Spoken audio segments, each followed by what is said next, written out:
नमस्कार। आज हम एक बहुत ही मशहूर किताब नेपोलियन हिल की सोचो और अमीर बनो, इसके कुछ जो मुख्य सिद्धांत हैं उन पर थोड़ी गहराई से बात करेंगे। हाँ, ये जानकारी हमने किताब के एक विस्तृत सार से ली है, तो हमें वो 13 सिद्धांतों की एक अच्छी झलक मिलेगी। और कमाल की बात यह है कि हिल ने 25 साल लगाए थे Andrew Carnegie, Henry Ford, Thomas Edison, मतलब उस जमाने के जो सबसे सफल लोग थे उनका अध्ययन किया। बिल्कुल 25 साल, ये अपने आप में एक बहुत बड़ा कमिटमेंट है। हाँ, और किताब का जो निचोड़ है, जो मूल मंत्र है, वो एक लाइन में है, मन जो सोच सकता है और जिस पर यकीन कर सकता है वो उसे हासिल कर सकता है। सुनने में बहुत सीधा लगता है ना, लेकिन इसमें काफी गहराई है। सही। तो हमारा इरादा आज ये है कि इन सिद्धांतों को सिर्फ पैसे कमाने के नजरिए से न देखें, बल्कि किसी भी लक्ष्य को पाने के लिए ये कैसे काम आ सकते हैं उस पर बात करें। हाँ, एक तरह का मानसिक ढांचा समझने की कोशिश करें। बिल्कुल। पर चलिए शुरू करते हैं। पहला और शायद सबसे बुनियादी सिद्धांत वो है तीव्र इच्छा। हाँ, तीव्र इच्छा। ये सिर्फ ऐसे ही चाहना नहीं है ना। हिल तो इसे एक जुनून कहते हैं कि अपना लक्ष्य एकदम साफ लिखो और रोज उसे महसूस करो भावना के साथ। बिल्कुल, ये काश मिल जाए वाली बात नहीं है। हिल ने इसे जलती हुई इच्छा कहा है, मतलब ऐसी इच्छा जो बाकी सब पर हावी हो जाए। यही हर चीज का, हर उपलब्धि का वो कहते हैं शुरुआती बिंदु है। वो पहली चिंगारी। हाँ, अगर इच्छा ही कमजोर सी है तो फिर पहली मुश्किल आते ही वो खत्म। सही कहा। और इस इच्छा को ताकत कहाँ से मिलती है? वो शायद अगले सिद्धांत हैं, विश्वास, फेथ और साथ में आत्मसुझाव, ऑटो सजेशन। हाँ, मतलब ये पक्का यकीन कि हाँ, मैं ये लक्ष्य पा सकता हूँ। और इसे बनाने के लिए वो आत्मसुझाव की बात करते हैं, लगातार खुद को सकारात्मक बातें कहना। और ये सिर्फ रटना नहीं है ना।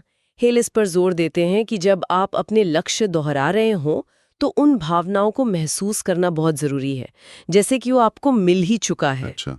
ये एक तरह से आपके अवचेतन मन को, आपके सबकॉन्शियस माइंड को प्रोग्राम करने जैसा है।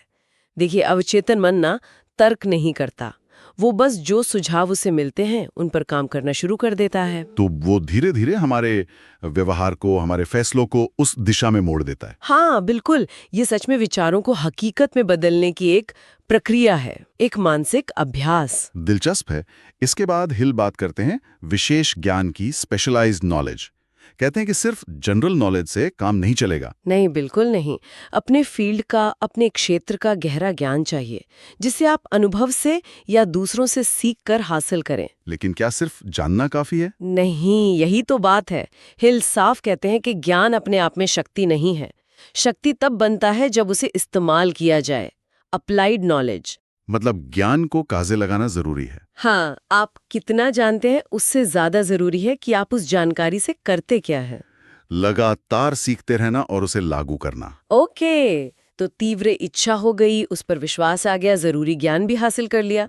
अब आगे इसे असलियत कैसे बनाएं? यहीं पर कुछ और सिद्धांत काम आते हैं, जैसे कल्पना, इमेजिनेशन। हिल इसे दिमाग की वर्कशॉप या विचारों का कारखाना कहते हैं, जहां नए आइडियाज बनते हैं। फिर उन आइडियाज को चाहिए संगठित योजना, ऑर्गेनाइज्ड प्लानिंग, मतलब एक ठोस प्लान एक्शन स्टेप्स में बदलना। और फिर एक्शन लेना, जिसके लिए चाहिए निर्णय, डिसीजन। बिल्कुल, तुरंत फैसले लेना और उन पर टिके रहना, टालमटोल नहीं करना।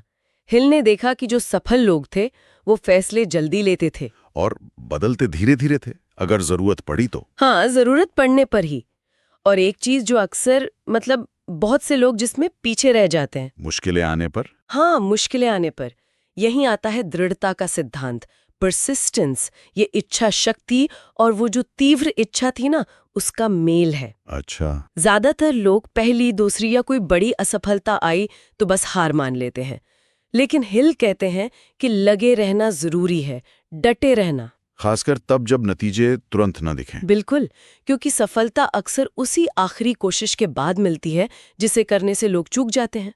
दृढ़ता का मतलब ही है हार को टेम्पररी मानना, कोशिश जारी रखना। ये तो बहुत अहम है। अकेले लगे रहना भी मुश्किल हो सकता है कई बार। शायद इसीलिए हिल ने मास्टरमाइंड की शक्ति की बात की। हाँ, पावर ऑफ द मास्टरमाइंड। इसका मतलब है अपने जैसे सोचने वाले, समान लक्ष्य वाले, महत्वाकांक्षी लोगों का एक समूह बनाना जो एक दूसरे का समर्थन करें। एक सपोर्ट सिस्टम जैसा। सपोर्ट सिस्टम से भी बढ़कर। हिल का मानना था कि जब 2 या 2 से ज्यादा दिमाग एक साथ मिलकर काम करते हैं ना, तो एक तीसरी अदृश्य शक्ति पैदा होती है, एक मास्टरमाइंड, जो अकेले काम करने से कहीं ज्यादा शक्तिशाली होती है। मतलब विचारों का, ज्ञान का, ऊर्जा का एक तालमेल। बिल्कुल, सिनर्जी। बिल्कुल। लेकिन देखिए, रास्ते में सिर्फ बाहरी मुश्किलें नहीं होती, कुछ अंदरूनी दुश्मन भी होते हैं। हाँ, डर। हिल ने इनकी भी बात की है। हाँ, उन्होंने 6 डर बताए हैं, जिन्हें वो गोस्ट ऑफ फेयर कहते हैं। गरीबी का डर, आलोचना का डर, खराब सेहत का डर, प्यार खोने का डर, बुढ़ापे का डर और मौत का डर। सही। हिल मानते हैं कि ये डर हमारे विचारों में जहर घोलते हैं, हमें एक्शन लेने से रोकते हैं।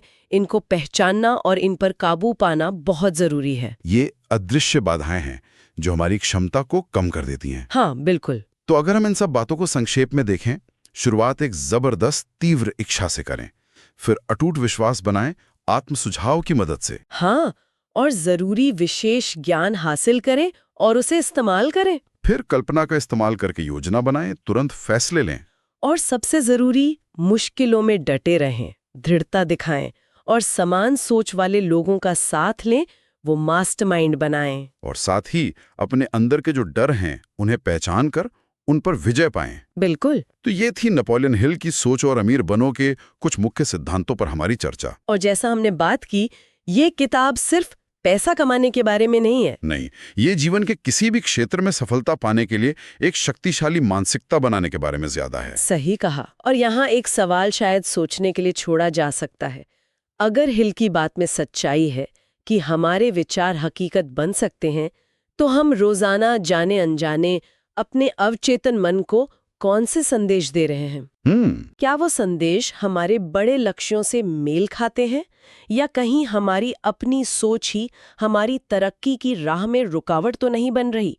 इस पर सोचना शायद कुछ नई बातें सामने ला सकता है।